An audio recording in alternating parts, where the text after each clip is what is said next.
Programme میں ایک دفعہ پھر آپ کو خوش آمدید کہتے ہیں ناظرین. جی شیٹی صاحب, اب پلاٹس کی بات ہو رہی تھی. مختصر ٹائم بہت تھوڑا. یہ جو آج اخبار میں کسی اخبار میں لسٹ چھپی ہے, اس میں سے کم از کم 13 ججز سپریم کورٹ کے جن کو 2 پلاٹس ملے ہیں. ان میں سے 3 ججز ایسے ہیں جو آج کل جو سپریم کورٹ ہے اس کے بینچ پہ بیٹھے ہوئے ہیں.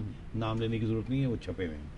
بہتر تو یہ ہوگا کہ ہمیں حکومت کی طرف سے اور سپریم کورٹ کی طرف سے اور ہائی کورٹس کی طرف سے کوئی پریس نوٹیفیکیشن آنا چاہیے جسے ہمیں پتہ چلنا چاہیے کہ کیا یہ قانون کے مطابق ہوا کہ نہیں ہوا, اور یہ کیسے ہوا, اور اگر یہ بالکل ٹھیک ہے تو پھر کوئی مسئلہ نہیں ہے. مگر اس کا ایکسپلینیشن ہمیں ملنا چاہیے. ہمارے ذہن میں یہ بات ہے, یہ سوال ہے کہ یہ قانون کے مطابق ہوئے یا رولز کو بینڈ کر کے, وہ کہتے ہیں نا discretionary powers of chief ministers and prime ministers, اس کے تحت ہوا ہے یا کسی اور نام ہے پرائم منسٹرز اسسٹنس پیکج یا چیف منسٹرز یا جو بھی ہو.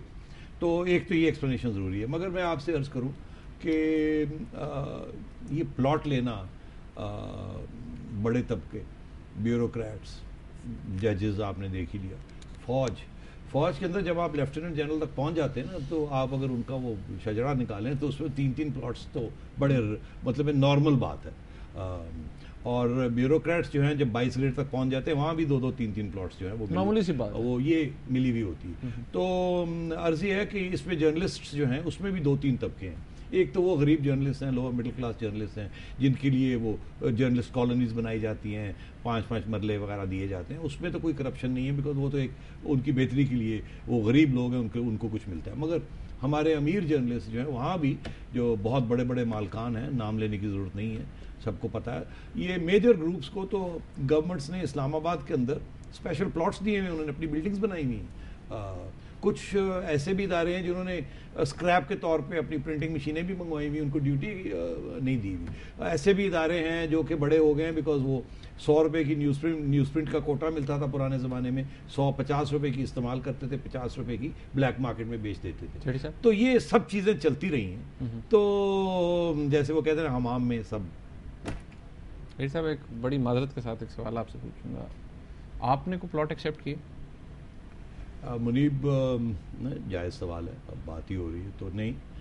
مجھے آفر ضرور ہوئے تھے 2 دفعہ. ایک دفعہ جب میں کابینہ میں تھا 1996 میں, کیئر ٹیکر میں, تو میں نے کہا تھا مجھے ضرورت نہیں, کسی اور کو دے دیجیے.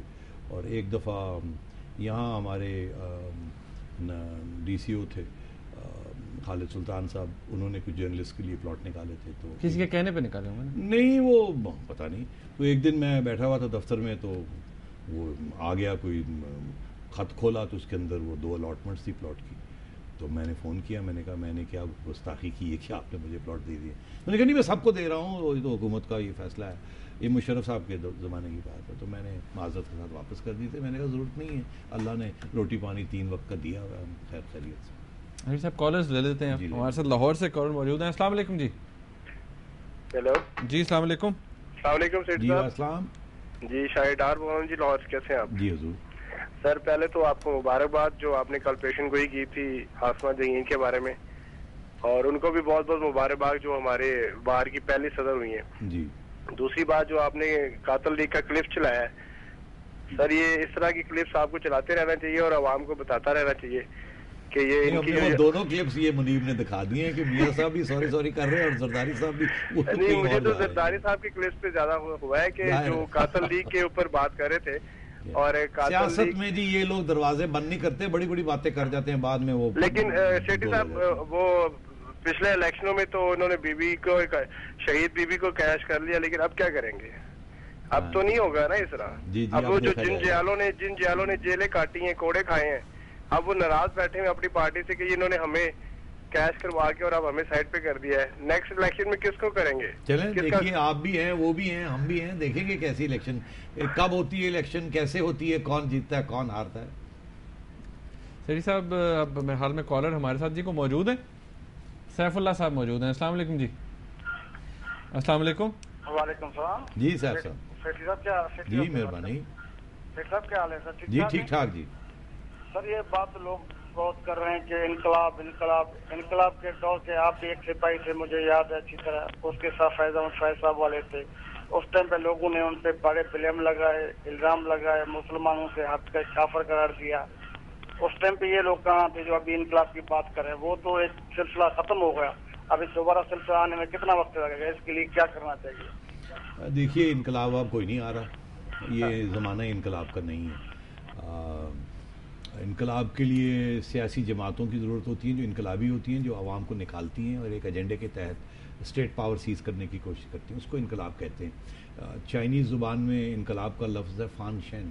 فان شین سے مراد کہ آپ ہر چیز کو الٹا کر دیتے ہیں، تو یہاں اس قسم کی چیز تو نظر نہیں آ رہی۔ ہاں ٹوٹ پھوٹ نظر آ رہی ہے، انارکی نظر آ رہی ہے، مگر یہ کہ جی اس ہر چیز کو الٹا کر دیا جائے، جو اچھی ہے وہ بری ہو جائے اور بری ہے وہ اچھی ہو جائے، اور وہ کسی تنظیم کے ذریعے وہ آئے، ایسی بات یہاں نہیں ہے۔ انفیکٹ اگر وہ ہو جائے تو بڑی شاید اچھی بات ہی ہو جائے، حالات اتنے خراب ہوئے ہیں اور ہر بری چیز جو ہے وہ کھڑی ہے، ایسے اس کو الٹا ہونا چاہیے، مگر ایسی صورتحال ہے نہیں۔ نہ اس ملک میں کوئی انقلابی لیڈر ہے، نہ اس ملک میں کوئی انقلابی جماعت ہے۔ اور دوسری بات میں یہ کہوں کہ دو قسم کے انقلاب ہوتے ہیں، ایک تو وہ فوجی ٹیک اوور جو ہے اس کو بھی ایک زمانے میں انقلاب کہا جاتا تھا، جب ایوب خان صاحب نے کو کیا تھا اس کو بھی انقلاب کہا گیا، اور جب اس وقت کے چیف جسٹس محمد منیر صاحب تھے، انہوں نے کو کے بارے میں یہ کہا کہ جو کو کامیاب ہو جائے وہ انقلاب ہوتا ہے، اور جو کو فیل ہو جائے وہ ریولٹ ہوتا ہے، اور اس کو پھر وہ ٹریزن کے تحت اس کو ٹرائی کیا جاتا ہے۔ تو اب میں سمجھتا ہوں شاید آج کا زمانہ وہ کو ایز اے ریولوشن کا زمانہ بھی نہیں ہے، کیونکہ اب آپ کی عدلیہ آزاد ہو چکی ہے اور فوج کا شاید بالکل کو کرنے کا کوئی ارادہ بھی نہیں ہے، اور وہ بالکل سمجھتے ہیں یہ چیز ممکن بھی نہیں ہے اور یہ غلط ہے، ہو بھی گئی، ہو نہیں سکتی۔ اور دوسری بات یہ کہ ماؤ زے تونگ جیسے لیڈر آپ کو کہاں سے ملیں گے، لینن جیسے لیڈر آپ کو کہاں سے ملیں گے؟ انقلاب تو وہ لائے تھے، اور چے گوارا جو کہ انقلاب لانا چاہتا تھا اور لا نہیں سکا، اور CIA نے ان کو مار دیا۔ تو زمانے بدل گئے ہیں، کیوس، انارکی، ٹوٹ پھوٹ ہو سکتی ہے۔ خمینی جیسا انقلاب بھی نہیں آ سکتا، کیونکہ جماعت اسلامی میں یا JUI میں کوئی خمینی نہیں ہے۔ پھر صاحب نجمہ خواجہ ہیں ہمارے ساتھ لاہور سے۔ السلام علیکم جی۔ السلام علیکم جی، کیسے ہیں فاروق جی اللہ کا شکر۔ میرے پیر صاحب سے تو ملائیے ذرا۔